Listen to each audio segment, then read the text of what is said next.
नमस्कार दोस्तों, अच संधि प्रकरण में आपका एक बार फिर से स्वागत है। आज आपके सम्मुख है अच संधि प्रकरण। अच संधि अर्थात स्वर संधि हिंदी संस्कृत में दोनों में एक ही वस्तु है। तो आज हम अच संधि की बात करेंगे। तो अच यानी स्वर संधि, और स्वर संधि का मतलब स्वरों से स्वरों का मेल। स्वर संधि का मतलब हुआ स्वरों से मेल। तो इसको हम यूं भी समझ सकते हैं कि स्वर प्लस स्वर, या अगर संस्कृत की बात करें तो अच प्लस अच बराबर अच संधि।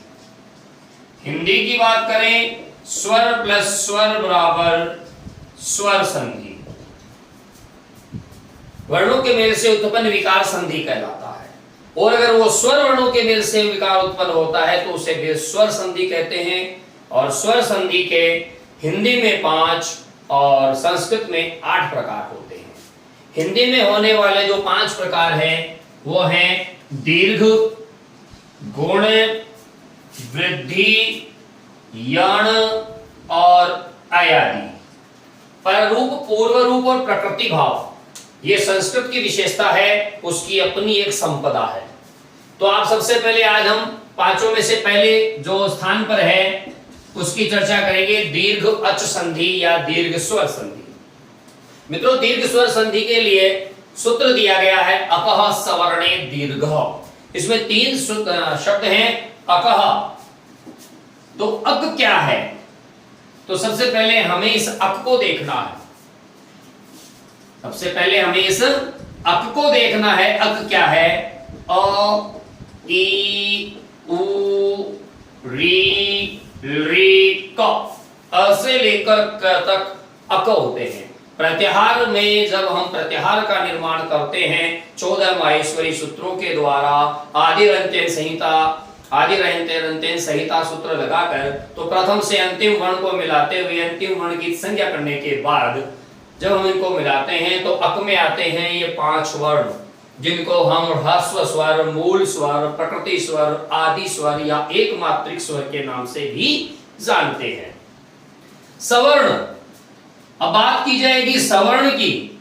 सवर्ण यानी अक के सामने जब स वर्ण आए, अ, ई, उ, री, री, जब स वर्ण आए तो उनके स्थान पर दीर्घ हो जाता है। दीर्घ का मतलब है आ, ई, उ, री। ध्यान दें, ली का दीर्घ नहीं होता है। ली का दीर्घ नहीं होता है। तो इस प्रकार यह सूत्र कहता है कि अक के सामने कोई स वर्ण आ जाए तो उनके स्थान पर दीर्घ हो जाता है। अर्थात अक यानी अ, ई, उ, रील, री के सामने सवर्ण यानी अ, ई, उ, रील, री आ जाए तो उनके स्थान पर, ह्रस्व के स्थान पर दीर्घ आ, ई, उ, री हो जाता है। री का दीर्घ रूप नहीं होता, री का केवल ह्रस्व और प्लुत रूप ही होता है। अब सबसे बड़ी समस्या यह है सवर्ण, कि यह सवर्ण क्या है। वहां हालांकि मैंने लिख दिया है कि स्वर्ण ये है, लेकिन स्वर्ण क्या है वास्तव में? क्या स्वर्ण सवर्ण इतना ही है? तो सवर्ण क्या है, इसके लिए हमें ये सूत्र देखना होगा, तुल्यास्य प्रयत्नम सवर्णम।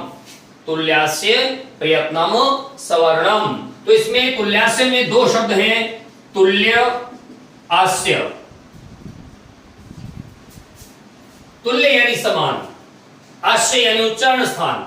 तो जब आस्य की बात करते हैं तो ये तो हो गया उच्चारण स्थान, और प्रयत्नम यानी आभ्यंतर प्रयत्न, तुल्य यानी समान। अर्थात ऐसे वर्ण जिनका उच्चारण स्थान और आभ्यंतर प्रयत्न समान हो, उन वर्णों की सवर्ण संज्ञा होती है। जिन वर्णों का उच्चारण स्थान एवं आभ्यंतर प्रयत्न समान हो, उन वर्णों की सवर्ण संज्ञा होती है। तो सवर्ण संज्ञा, अब आप ध्यान से देखिए, अक में है अ, ई, उ, री री। ए का उच्चारण स्थान कंठ, ई का तालु, उ का ओष्ठ, री का मूर्धा, री का दंत। अगर इसके सामने ए आ गया तो उच्चारण स्थान एक ही हुआ।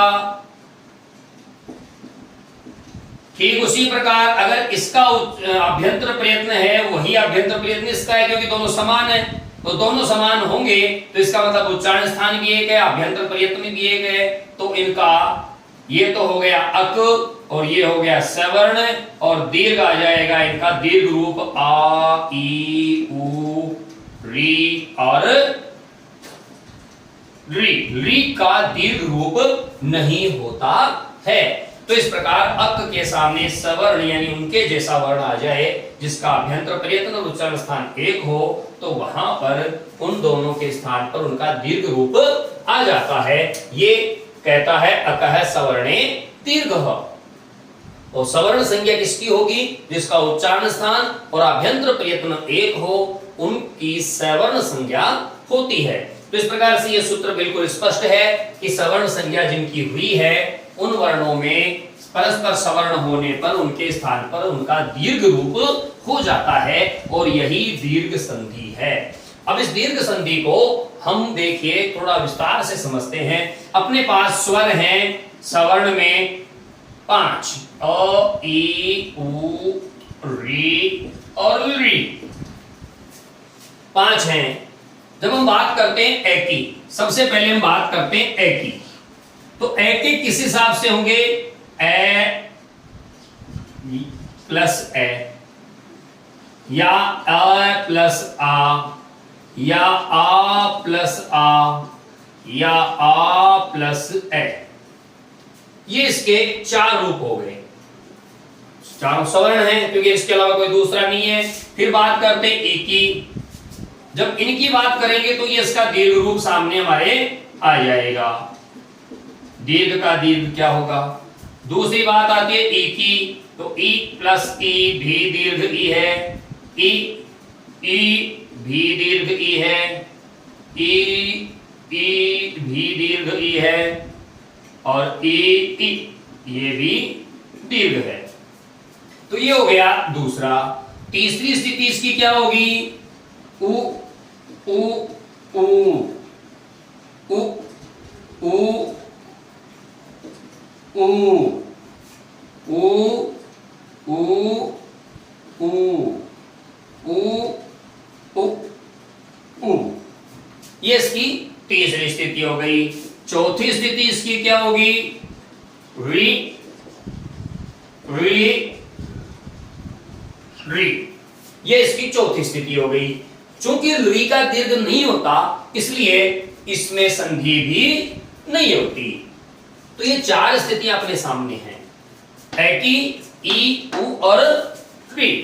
इनकी चारों की 4 स्थितियां हैं। जब हमें इनको में संधि करते हैं तो देखिए शब्द है अपने पास दैत्य अरिहि, दैत्य अरिहि। तो ध्यान दीजिए हिंदी संस्कृत में कोई अंतर नहीं है। जब अब इसको हिंदी में पढ़ेंगे तो ये विसर्ग हट जाएगा। हम संस्कृत में पढ़ रहे हैं इसलिए विसर्ग इसमें शामिल है। दैत्य अरिहि, तो देखिए ये दय, ये आधा तय और ये आधा य यानी हलंत, क्योंकि इसमें से हम क्या निकालेंगे? प्लस के पहले अ, सामने अ, ए और ए मिलाकर इसमें जोड़ देंगे आ, और बाकी को यथावत रख देंगे। शब्द हो जाएगा दैत्यारिहि, ये इसका शब्द हो गया। जैसे कृष्ण अर्पणः, ध्यान दीजिए कृष्ण में ए है, ये ए हमने निकाल लिया नए का, सामने ए और ए मिलकर हो गया आ, तो बन गया कृष्णा, और फिर जो था आगे वाला उसमें हमें कोई चेंज नहीं करना है। तो इस प्रकार से दीर्घ स्वर संधि हम आराम से समझ सकते हैं। इसी प्रकार मान लीजिए विद्या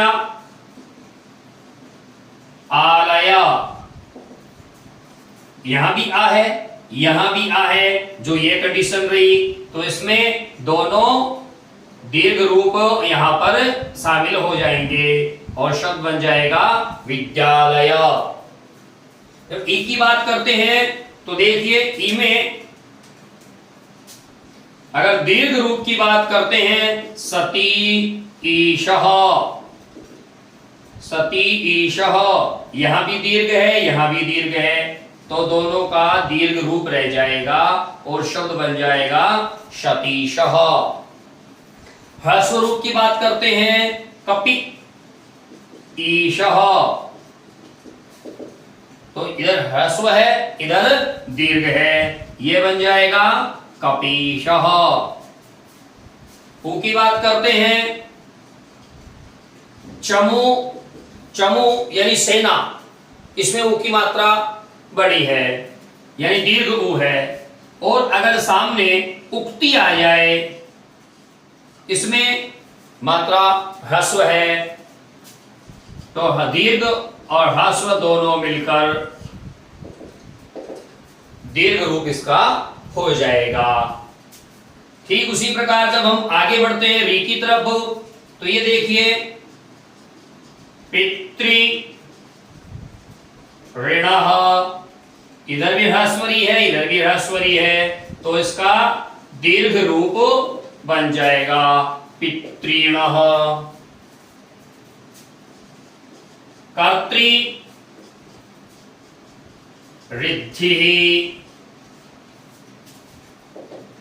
ध्यान दीजिए यहां भी ह्रस्वरी है, यहां भी ह्रस्वरी है, तो इसका रूप दीर्घ होकर ये बन जाएगा कर्तृद्धि।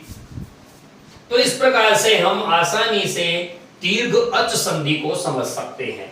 दीर्घ अच संधि में अ, ई, उ, री। उप में आप और ही बहुत सारे उदाहरण देख सकते हैं, जैसे मान लीजिए आ गया कटु उक्ति, तो इसका हो जाएगा कटुक्ति, ये इसका दीर्घ रूप हो जाएगा। तो ये इस प्रकार से दीर्घ अच संधि बहुत ही सरल है। सामान्यतया ध्यान देने की बात यह है कि दीर्घ स्वर संधि में अमूमन जो शब्द प्रयुक्त होते हैं वो 3 या 4 वर्णों वाले शब्द होते हैं, और उसमें सामान्यतया दूसरा, जब वो 3 या 4 वर्णों वाला शब्द है तो उसमें दूसरा वर्ण होगा वो दीर्घ होगा। अगर वो केवल 2 वर्णों वाला स्वर है, शब्द है, तब उसमें पहले वर्ण में संधि होगी। इसका एक उदाहरण मैं देता हूं, जैसे आपको शब्द मिला भूर्जः, ये शब्द मिला आपको, तो ये जब आपको मिलता है तो यहां ध्यान दीजिए 2 हैं, एक पहला वर्ण में दीर्घ स्वर है, तो इसको आप ह्रस्व में, इसको जब आप बदलेंगे, संधि विच्छेद करेंगे, तो भू ऊर्जा, ऐसे ही भूर्ध्वः, भू ऊर्ध्वः, इस प्रकार से इसके रूप बनते हैं। अगले वीडियो में हम आपके समक्ष अच संधि के अन्य भेद लेकर जल्दी प्रस्तुत होंगे। आप हमारे YouTube चैनल वजन क्लास सैनिक गुरु को सब्सक्राइब कीजिए, लाइक कीजिए, शेयर कीजिए और इसका अधिकाधिक लाभ उठाइए। तब तक के लिए नमस्कार। जय हिंद, जय भारत, जय तु संस्कृतम, जय तु भारतम।